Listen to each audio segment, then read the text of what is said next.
বন্ধুরা, আমি সৈকত কুমার মাহাতার চলে এসেছি আবার একটা নতুন ভিডিও নিয়ে। আর আজকে আমার বিষয় হচ্ছে ফিল্ম রিভিউ। তো আমি যে ফিল্মটা রিভিউ করতে চলেছি সেটা সিনেমাটা হচ্ছে ময়দান, যেটা একটা হিন্দি সিনেমা। এবং এই সিনেমাটা আমি গল্পটা এবং সেটা পজিটিভ দিক নেগেটিভ দিক আমি বিস্তারিত আলোচনা করব।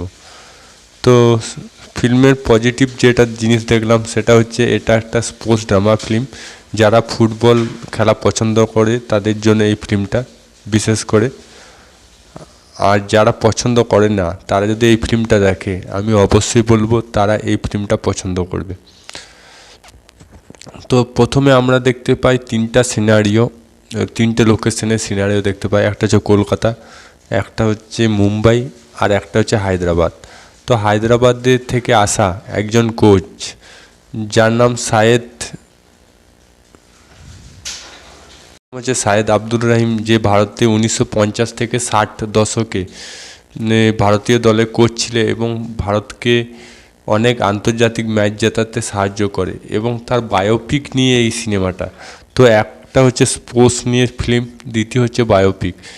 এর আগে আমরা বাংলাতে দেবের সিনেমা দেখেছি, তো দেবের বাংলা সিনেমা দেখেছিলাম। এবার সেই রকমই একটা স্পোর্টস ড্রামা ফিল্ম প্রথমবার অজয় দেবগন করছে, আই থিঙ্ক, আমি জানি না ঠিক, তবে খেলার কোচ হিসাবে এই প্রথমবার অভিনয় করছে। তাছাড়া প্রিয়মণি ছিল, প্রিয়মণিও খুব ভালো অভিনয় করেছে এবং তার ইংলিশের কথাবার্তার খুবই মজাদায়ক হয়েছে এবং সে যে চরিত্রে অভিনয় করেছে এবং খুব সুন্দরভাবে যে ইংলিশে কথা বলা এবং নিজের স্বামীর প্রতি এবং তার বাচ্চার প্রতি দায়িত্ব, সেটা খুব সুন্দরভাবে প্রিয়মণি অভিনয় করে দেখিয়েছে। চলে যাই খেলা নিয়ে। খেলাতে আমরা দেখতে পাই যে তার সাথে রুদ্রনীল ঘোষ, যে প্রথমবার বাঙালি কোনো হিন্দি ফিল্মের অভিনয় করেছে অনেক দিন পর। এমনিতে বাঙালিরা সুযোগ পায়, হিন্দি ফিল্মের সুযোগ পেয়েছে, সেই জন্য অনেক অনেক অভিনন্দন। রুদ্রনীলদাকে অনেক দিন ধরে অভিনয় করেছে বাংলা সিনেমাতে, আর অনেক দিন পর প্রথমবার সুযোগ পেয়েছে, সেই জন্য অনেক সুন্দর অভিনয় করেছে, খলনায়ক চরিত্রে অভিনয় করেছে। তো পরে সে চেঞ্জ হয়ে যায়, সেটা আলাদা ব্যাপার। তো প্লাস পয়েন্ট কী লেগেছে, পাঞ্জাবি ঠেলাগাড়ি, যে পাঞ্জাবি একটা খেলোয়াড় কলকাতায় এসে ঠেলাগাড়ি করে পৌঁছে যায় ফুটবল ময়দানে যে গোলগুলো সিনগুলো খুব সুন্দর করেছে, মানে গোলের সিনগুলো যে স্লো মোশনভাবে যে গোল দেওয়ার পদ্ধতিগুলো, হেড দিয়ে গোল বা পা দিয়ে গোল, সেগুলো খুব সুন্দর হয়েছে। তাছাড়া ডায়লগগুলো খুব সুন্দর, মোটিভেশন ডায়লগ।